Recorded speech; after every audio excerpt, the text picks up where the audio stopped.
بولا کہ وہ کیسے سنتا ہے، وہ بولتا کیسے، یہ چیز ہماری زندگی سے اور ہمارے علم سے باہر ہے، اس کا علم ہمیں نہیں ہے۔ تو میں نے کہا وہ سنتا ہے برزخی زندگی میں، اس کا تعلق بھی ہماری زندگی سے نہیں ہے، وہ اللہ ہی بہتر جانے کہ وہ کیسے سنتا ہے، وہ ہماری زندگی میں مر گیا ہے، ہماری زندگی سے ختم ہو گیا ہے۔ جس طریقے سے تمہیں اس کے بولنے کا علم نہیں ہے، ہمیں اس کے سننے کا علم ہے۔ یہاں پہ ٹرین کا سفر آ گیا، سیٹ بدل لی ہے، دوسری جگہ بیٹھ گئے، کیونکہ وہ لوگ جب دیکھتے کہ پھنسنے لگتا ہو تو پھر وہ اپنا یہ دیکھتے ہیں فیلڈ میری کہیں خراب نہ ہو جائے۔ اصل میں یہ پیٹ ہے نا، یہ پتہ نہیں کون کون سے کام کرواتا ہے انسان، کون کون سے کام۔ یہ وہ لوگ تھے جو تعویذیں بیچا کرتے تھے، وہ لوگ 51 روپے کا تعویذ ہے اپنے گلے میں لٹکا لو ساری مصیبتیں دور۔ اور جب میں نے ایک بار ہم سے کہا میں اپنے دوست سے جا تم لے لو، کہنا یار میں تو ایسے میں نے جاؤ سمجھا کے بھیجا، کہا میرے اوپر مقدمہ چل رہا ہے بابا میں جیت، ارے اس کو پہن کر جج کے سامنے آ جانا، سمجھ لے کہ تیرے حق میں فیصلہ ہو گیا، تو مقدمہ جیت گیا۔ میں نے اس سے اشارہ کیا تو تھوڑا دور بیٹھ گیا، آدھے گھنٹے کے بعد میں گیا، میں نے کہا بابا بہت بڑی مصیبت ہے، کہا ساری مصیبتوں کا حل میرے پاس ہے، 51 روپے، یہ میں آپ کو بتلا رہا ہوں مہاراشٹر میں، مہاراشٹر بال ٹھاکرے کا علاقہ، وہاں ایک دھلیا ایک علاقہ ہے، اس علاقے کا۔ میں نے کہا بہت مصیبت ہے، کیا مصیبت ہے؟ کہا کہ بس مقدمہ چل رہا ہے، چاہتا ہوں کہ جیت جاؤں۔ کہا یہ بس اپنے گلے میں پہنو، سمجھ لو کہ کیس تم جیت گئے۔ میں نے کہا لاؤ 51 روپے، میں نے جیل سے نکالا، لائیے تو ساری جو اس نے دیا۔ ابھی تو ایک لڑکا لے کر گیا ہے۔ میں نے کہا کیا کہا؟ ابھی لے کر گیا ہے کہ ہاں؟ میں نے کہا دیکھو اس کو تو نہیں دیا، وہ جو بیٹھا ہوا ہے جس کو میں نے بٹھایا تھا، ہاں ہاں وہی تو لے کے گیا ہے۔ میں نے کہا بابا یہ کیا کر دیا؟ بولا کیوں؟ میں نے کہا ارے اسی پر تو میرا مقدمہ چل رہا ہے، تعویذ وہ بھی لے گیا، تعویذ مجھے بھی آپ دے رہے ہیں، یہ معاملہ کیا ہے؟ وہ بھی جج کے سامنے آئے گا، میں بھی جج کے سامنے آؤں گا، جج کس کو دے گا زمین؟ اس کو؟ یا یہ بتائیے کون جیتے گا؟ بابا کہتے بیٹا تو تعویذ بھی لے جا، پیسہ بھی مت دے، 200-400 روپے اور لے جا، لیکن اس وقت میرے دھندے پہ لات مت مار۔ میں نے کہا نہیں پہلے جلدی بتاؤ جیتے گا کون؟ ارے چپ یار، معلوم نہیں کتنا میرا نقصان ہو رہا۔ میں نے کہا میرا 10 لاکھ کا نقصان ہو رہا، پراپرٹی جا رہی، زمین جا رہی، اور آپ اپنے نقصان کی پڑی ہوئی ہے، جیتے گا کون؟ کہا بیٹا تو چلا جائے، یہاں پہ کچھ بھی مت دے تو، لیکن ہمارے دھندے پہ لات مت مار۔ میرا دوست آیا بھاگتا ہوا کہنے لگا مولانا چلے جاؤ، علاقہ ان کا پٹ کے جاؤ وہاں۔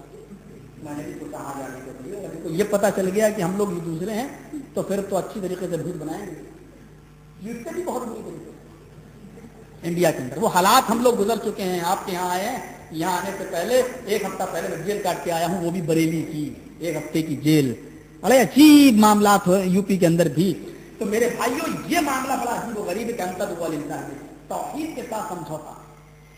صلح حدیبیہ کا واقعہ یاد کرو، میرا آدمی آپ کے پاس اگر آ گیا تو آپ کو واپس کرنا پڑے گا، اور اللہ کے نبی فرما رہے ہیں کہ ٹھیک ہے مجھے یہ شرط منظور ہے، اور اللہ کے نبی آپ کا آدمی اگر میرے پاس آئے گا تو میں واپس نہیں کروں گا، ٹھیک ہے مجھے یہ بھی شرط منظور ہے۔ حضرت عمر کہہ رہے کیا شرط لے؟ اللہ کے نبی اتنے سب کر فیصلہ نہیں عمر رک جاؤ، ابھی حج نہیں کرنے دوں گا، عمرہ بھی نہیں، آئندہ 3 دن کے لیے آ سکتے ہو، 3 دن سے زیادہ نہیں۔ ہاں یہ بھی مجھے منظور ہے۔ دیکھیے نبی نے صلح کی ہے، دب کر صلح کی ہے، مصالحت کی ہے، سمجھوتا کیا ہے۔ تلوار لے کر آ سکتے ہو لیکن میان میں رہے گی، آپ اس کو باہر لٹکا کر نہیں آ سکتے۔ کہا ٹھیک ہے مجھے یہ بھی شرط منظور ہے۔ ساری فائل تیار ہو گئی، کہا کہ محمد رسول اللہ کو یہ شرائط منظور ہیں، دستخط کا نمبر آیا۔ سہیل جو عرب جو ان تمام چیزوں کا نمائندہ کافروں کا بن کے آیا تھا، کہنے لگا محمد رسول اللہ کا لفظ کاٹو، لکھو محمد ابن عبداللہ کو یہ شرطیں منظور ہیں، یہ کاٹو۔ میں آپ کو رسول مانتا ہی کہا ہوں، اگر رسول مان لوں تو فیصلہ کس بات، تو جھگڑا کس بات کا؟ لکھو محمد ابن عبداللہ کو یہ شرطیں منظور ہیں۔ آپ نے حضرت علی سے کہا اے علی کاٹ دو، کہاں لکھا؟ محمد رسول اللہ، کاٹ دو، لکھ دو محمد ابن عبداللہ۔ حضرت علی فرماتے ہیں کہ اللہ کے نبی میرے ہاتھ میں اتنی طاقت کہاں کہ اللہ نے آپ کو رسول بنا کر بھیجا اور میرے ہاتھ اس لفظ رسول اللہ کو کاٹے؟ میں یہ کام نہیں کر سکتا، میں آپ کو اللہ کا رسول مانتا ہوں۔ اللہ کے نبی فرماتے ہیں علی میں محمد ابن عبداللہ بھی ہوں اور میں محمد رسول اللہ بھی ہوں، لہذا تم اس کو کاٹ دو، محمد ابن عبداللہ لکھ دو۔ حضرت علی کہتے ہیں اللہ کے نبی یہ کام مجھ سے مت کروائیے۔ اللہ کے نبی مسکرائے، کہا علی پھر مجھے بتاؤ کہ رسول اللہ کہاں لکھا، لاؤ میں خود ہی کاٹ دیتا ہوں۔ پھر اللہ کے نبی کو علی نے بتایا اور اللہ کے نبی نے اپنے ہاتھ سے اس کو کاٹ دیا. یہ صلح کر لی کیونکہ اس میں توحید کے ساتھ ایک کھلواڑ نہیں تھا. اور جب کافروں نے کہا کہ 6 مہینے تم ہمارے معبودوں کی عبادت کر لو, 6 مہینے ہم آپ کے معبود کی عبادت کر لیتے ہیں, لیکن نبی اکرم کی یہاں اس موقع پر سختی دیکھو, فرمایا قل یا ایھا الکافرون, اے نبی کہہ دو کہ اے کافرو, لا اعبد ما تعبدون, میں اس کی عبادت نہیں کرتا جن کی عبادت تم کرتے ہو, اور تم بھی اس کی عبادت نہیں کرتے ہو جس خدا کی, جس رب کی عبادت میں کرتا ہوں, اور نہ تم کرنے والے ہو نہ میں کرنے والا ہوں. چلو صلح اس شرط پہ کر لیتے ہیں کہ لکم دینکم ولی دین, تمہارے لیے تمہارا دین اور میرے لیے میرا دین. ہم صلح نہیں کریں گے 6 مہینے ہم تمہارے خداؤں کی پوجا کر لیں اور 6 مہینے تم ہمارے رب کی. نہیں نہیں نہیں, ہمیں یہ سمجھوتا برداشت نہیں ہے. صلح کیا دب کر کی, لیکن توحید کے ساتھ سمجھوتا نہیں ہے. تم میرے بھائیو جس مسلک سے جڑے ہو, ہائے ہماری کم بختی و بربادی و تباہی تو یہ کہ آج ہم نے سمجھوتے بھی توحید کے ساتھ کر رکھے ہیں. حضرت عمر فاروق رضی اللہ تعالیٰ عنہ گزر رہے ہیں, مسجد سے اذان کی آواز آ رہی ہے, اور مسجد بھی کہاں کی ہے؟ ملک شام کی مسجد ہے. اذان کی آواز آ رہی ہے, کہا میرے خادم اسلم چلو یہی نماز پڑھ لیتے ہیں, وضو بناتے ہیں اور مسجد کے اندر داخل ہوتے ہیں. جیسے داخل ہوئے تو مؤذن آخری جملے ادا کر رہا تھا, لا الہ الا اللہ.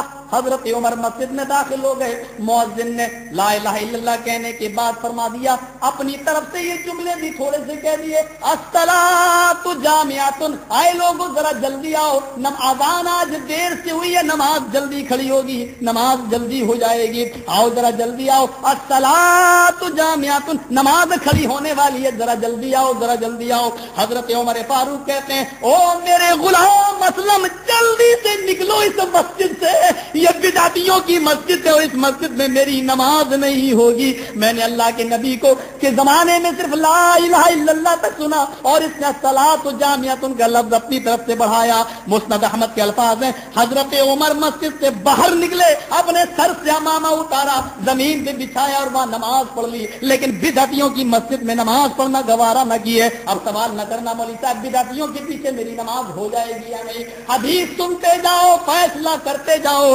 میرے بھائیوں مجھ سے زبردستی فتویٰ لینے کی کوشش مت کرنا. حالات دیکھیے اور معاملات دیکھیے. یہاں تو جنازہ کوئی مر جائے تو مسجدوں سے اعلان کی فلاں وقت مٹی ہوگی, اور لائٹ اگر چلی جائے تو اور پھر آ جائے تو پھر اذان کے بعد ایک اور خبر دی جاتی ہے مسجدوں سے, بھائیو اذان ہو چکی ہے, جماعت جلدی ہونے والی ہے, جلدی آ جاؤ. یہ ساری چیزیں حضرت عمر فاروق کے دور میں بدعت تصور کی جاتی تھی, اور ان کو یہ بھی گوارا نہیں تھا کہ ان ساری چیزوں پر ہم سمجھوتا. ہاں مسجد اللہ کا گھر ہے, نہیں نکالو اس مسجد سے لے کے چلو, یہ بدعتیوں کی مسجد ہے اور اس مسجد سے میری نماز. کیا معاملہ. عمر ابن عبدالعزیز نماز پڑھا دیتے تھے, اور حضرت انس ابن مالک, حضرت انس آ کر نماز پڑھ لیا کرتے تھے. لیکن جب کبھی عمر ابن عبدالعزیز ایسے وقت نماز پڑھاتے تھے جو لیٹ ہو جایا کرتے تھے, تو حضرت انس یہ پہلے سے نماز پڑھ کے نکل جایا کرتے تھے. لوگوں نے پوچھا, امیر المومنین عمر ابن عبدالعزیز ہے اور تم امیر کے پیچھے کبھی کبھی نماز نہیں پڑھتے ہو؟ فرمایا جب اول وقت وہ نماز پڑھاتا تو میں پڑھ لیتا ہوں, اور جب وہ نماز کو ٹائم پہ ٹائم پڑھتے ہیں تو میں پہلے پڑھ کے چلا آتا ہوں. کہا کہ تم امیر کی اطاعت کیوں نہیں کرتے ہو؟ کیا کہنے لگے, میری آنکھوں نے جناب محمد رسول اللہ کی نماز کے اوقات کو دیکھا ہے, اور میری آنکھیں پہچانتی ہیں کہ آپ ظہر کب پڑھتے تھے, عصر کب پڑھتے تھے, مغرب کب پڑھتے تھے, عشاء کب پڑھتے تھے, فجر کب پڑھتے تھے. میری آنکھیں جناب محمد رسول اللہ کی نماز کے اوقات کو پہچانتی ہیں. سمجھوتا نہیں تھا. امیر ہو گئے کتنے ہی بڑے, آپ امیر ہیں اپنی جگہ پر, امیر کی اطاعت میں کروں گا, ہاں صحیح ہے, لیکن جب وہ امیر کتاب اللہ اور سنت رسول سے ہٹ کر کوئی بات کہے گا تو پھر الگ, پھر کوئی سمجھوتا نہیں ہے. حضرت عمر نے کہا تھا وہ لوگوں, جب میں قرآن و حدیث کے خلاف کوئی کام کرنے کو کہوں تو تم کیا کرو گے؟ لوگ خاموش ہیں. پھر پوچھا بتاؤ کیا کرو گے؟ لوگ خاموش ہیں. پوچھا ہے لوگوں بتاؤ میں امیر بنا ہوں تمہارا, اگر میں کوئی ایسا کام کرنے کو دوں جو قرآن میں نہیں حدیث میں نہیں تو تم کیا کرو گے؟ ایک نوجوان اٹھا کہنے لگا عمر تیری تلوار چھین کر تیری گردن اڑا دیں گے. کہ اللہ ایسے نوجوان جب تک اس زمین کی چھاتی پر زندہ ہے عمر کوئی بھی غلط حرکت نہیں کر سکتا اور تیرے نبی کے فرمان کے خلاف کوئی کام نہیں کر سکتا. اللہ سے ان نوجوانوں میں طاقت عطا فرما.